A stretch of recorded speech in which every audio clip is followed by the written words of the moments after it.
I have always been unashamed to stand up for kids from less well-off backgrounds who I believe should have the brightest of futures ahead of them. And I think it is absolutely ridiculous to make that some kind of class war point. It is just a straightforward question of fairness, of wanting to make sure that children in our country have the best possible life, the best possible experiences.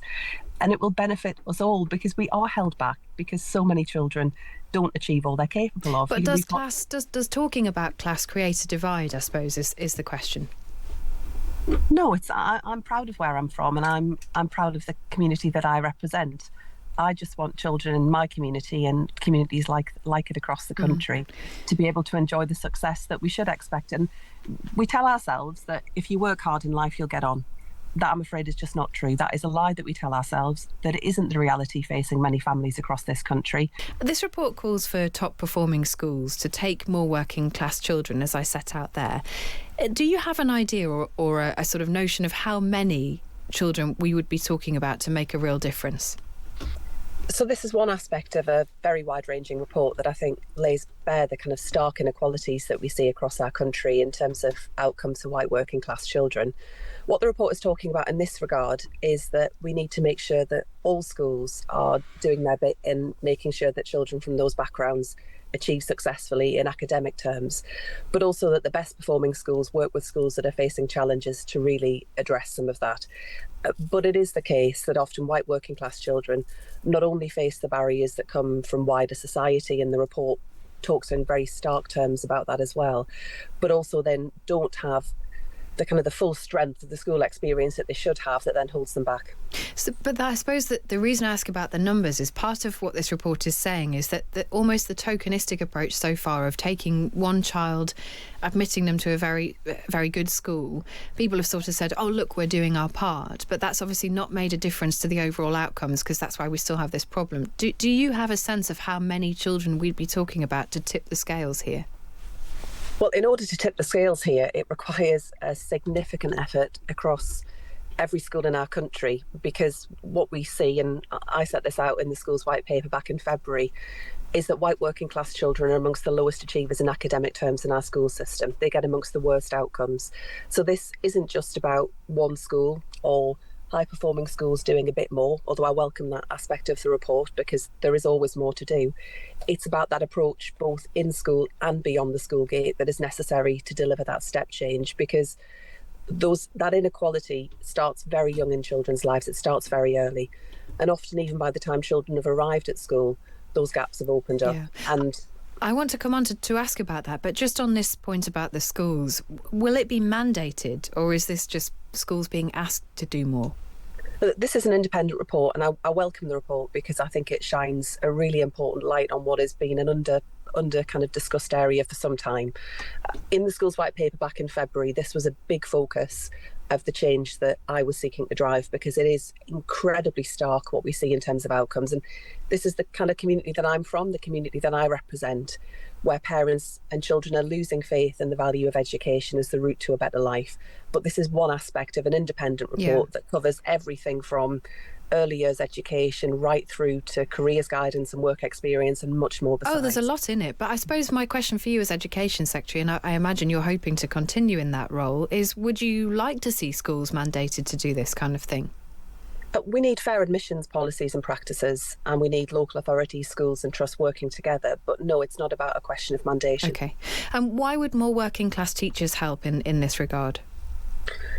Again, this is another recommendation from the report that I think is worthy of consideration. I think it's an important aspect, but probably a more marginal aspect of the report, if I'm being completely frank. It does matter that children see represented in their classrooms people that they can aspire to be, and they have strong role models. And teaching is not as diverse a profession as it ought to be.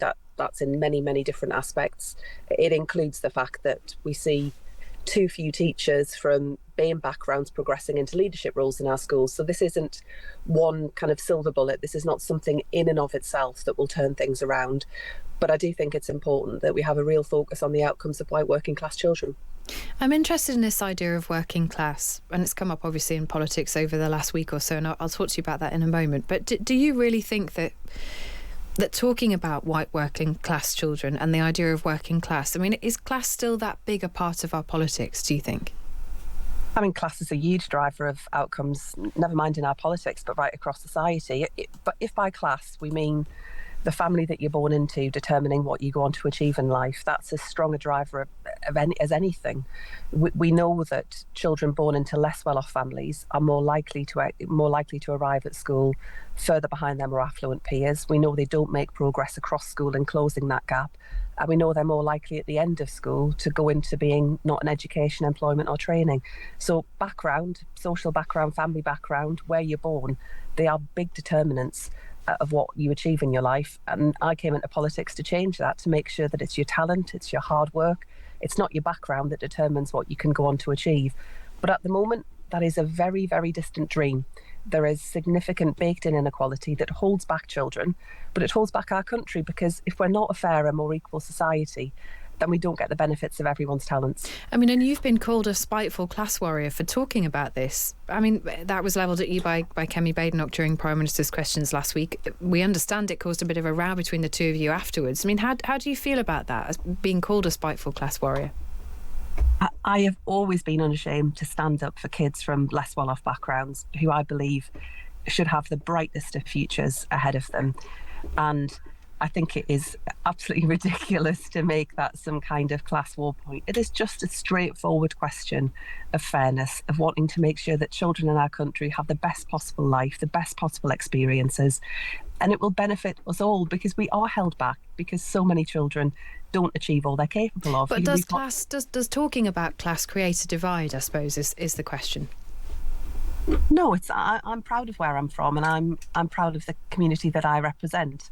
I just want children in my community and communities like it across the country to be able to enjoy the success that we should expect. And we tell ourselves that if you work hard in life, you'll get on. That, I'm afraid, is just not true. That is a lie that we tell ourselves, that it isn't the reality facing many families across this country. Education and the support that families get has the huge potential to change that, to make our country fairer. And I think it tells you a lot about the Tories, that they're not interested, actually, in better life chances for the majority of kids in our country. They want to hold on to that privilege for a small number of children. Yeah. And the fixation that they have on private schools, something that is only available to a very small number of children in our country, blinds them to the reality of the challenges that so many families face. Did you have a row with her afterwards? Well, I didn't continue the row. I think it's fair to say that she did. There was a vote taking place in the division lobbies behind the Speaker's chair after Prime Minister's questions. My colleague Liz Kendall told Kemi that she felt that she'd been out of order in what she'd said, and Kemi just carried on a version of what she'd said in Prime Minister's questions. One of our listeners messaged in this morning. I want to ask you this because you mentioned private schools there and the way that the Conservatives have, sort of taken on that issue, partly because of the changes that your government has made. One of our listeners asked, are you pleased when you hear private schools are closing down because of the VAT changes? Are you pleased when you hear that? No, I'm not pleased when I hear any school closing, and that's happening in state schools too, because we've got a falling birth rate, and falling pupil numbers, a birth rate at an historic low. So no, I'm not pleased about that, but it's a fact of life that schools, whether in the private sector or the state sector, close, sometimes because of falling numbers, but sometimes in the private sector because parents aren't buying what they're selling, and in some cases, sadly have not been particularly financially well run. They maybe were previously, but then the changes you made have made them less financially viable. Many of the examples that we've seen have been schools with long-standing financial challenges, often over-leveraged, who have made poor financial decisions. And I don't say that because I wish that to be true. It's just a statement of fact. We were very clear in our manifesto. We were very, very clear for years before that a Labour government would bring in VAT on private schools in order to invest in our state system. And we delivered on that. It's raising money and we're investing in our state schools. There was a story published over the weekend about your mum who bought your two-bed council house at a discount, sold it for a £90,000 profit. Is it fair enough, do you think, when you read stories like that, is it fair enough to ask whether that was the right thing to do? I think it represents just a continuation of the nonsense that we've seen in recent days from the Conservative Party. It's a manufactured smear on my family. It's faintly ridiculous, and it's just another highly personalised attack. I mean, the numbers and the way that's being presented is just not accurate, but that's by the by, really.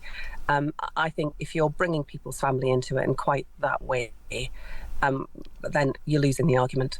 The Tories say that they're bringing it up because your party is actually cracking down on this. They're reducing the number of people who can sell council homes from around 8,000 a year to about 800 a year because worried about stock. So they say it is a legitimate question to ask, but you think it's part of this kind of spiteful class warrior thing? Yes, it's just a continuation of that. I mean, of course, the big failure of the right to buy policy was not that people were able to buy their own homes, it's that we didn't replace the homes that were built, and the Conservatives failed to invest over many, many years in social and affordable housing, something that this Labour government is turning around. I'd also just say that when my mum bought that house, it was at a point in time where the street was in a pretty terrible way. The house was in a terrible state. There was no prospect of there being any improvement in our living conditions unless she took that decision to buy our home because of a sustained failure to invest in that house. We didn't have we didn't have heating upstairs. We had rotten windows. She bought that home to give me and our family a better life, and that's what families in our country will always seek to do. They want a better life for their children. I want a better life for children like me when I was growing up across the country. And that's why I think today's report that really highlights those stark inequalities is so important. Can I ask you finally, some people might listen to you this morning and say, it sounds like you're pitching for a job under Andy Burnham. You're talking about your sort of left-wing credentials. This is a report that you're here to speak about as the Education Secretary. Are you hoping to keep your job? Have you had a conversation with Andy Burnham about doing that? These are decisions for Andy Burnham, and it would be presumptuous of me to suggest that is anything other than the case. Of course, being Education Secretary in this Labour government is an enormous privilege. I'm proud of the changes that we've been bringing. I'm proud of the work that I've done. Of course, I would hope to continue, but that really will be a matter for the new Prime Minister. It's not for me to say. Bridget Phillipson, thank you very much for giving us your time this morning. That is Labour's Education Secretary.